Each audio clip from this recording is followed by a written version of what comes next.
Hi, everybody. It's Monday again, and welcome to Devotions today. Well, some friends of ours recently went to go and visit their children in Australia. They spent a month with them, and then they made their way back home. And they said, as wonderful as it was to be with their children, it was just great to be back home again. Home, that word is a wonderful word.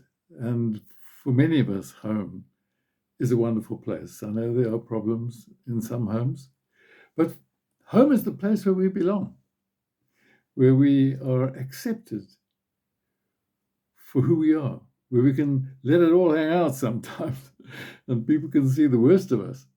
It's where we work at loving each other, which is a tough one, but we have a level of commitment to each other. And we could go on the wonders of home. So the question is, where is God's home? Well, that takes me to one of my favorite verses in the Bible, which is John chapter 14, verse 23. And this is what it says. If anyone loves me, this is Jesus talking, if anyone loves me, he will obey my teaching. My Father will love him, and we will come to make our home with him. It is in our hearts.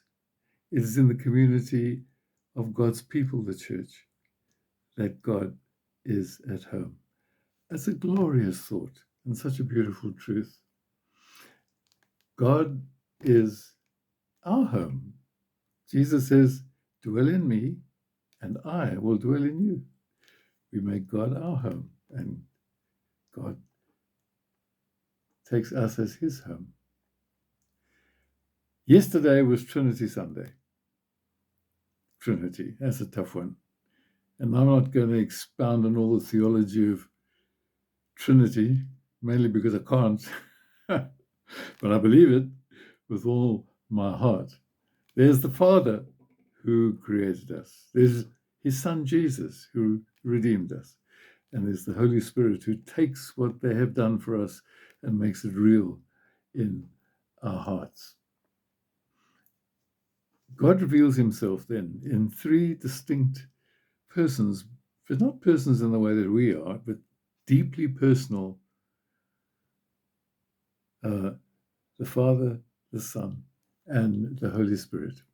And God is actually a family. He's a family of love. He's a family of peace.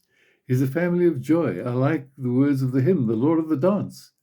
God, the Father, the Son, and the Holy Spirit delight in each other. He's the source of all joy, the source of all peace, and the source of all love. And what Jesus does, he stretches out his nail-pierced hand to us, and he invites us to come into that family. And so by accepting this, by accepting his love, by accepting what he's done for us, we are adopted into God's family. Galatians 4 verse 5 says, God sent Jesus to buy freedom for us, who were slaves to the law, so that he could adopt us as his very own children. In Ephesians chapter 2 verse 19, he says, you are members of God's family. John, when he wrote, said, to as many as received him, to them gave he the right to become the children of God.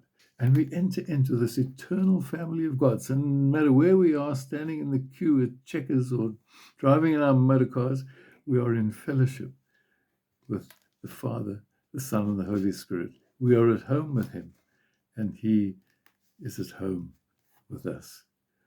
I encourage you to enjoy the fellowship of God. He wants you there, and you will be blessed and find your true meaning and purpose. Now have a great week. Bye for now.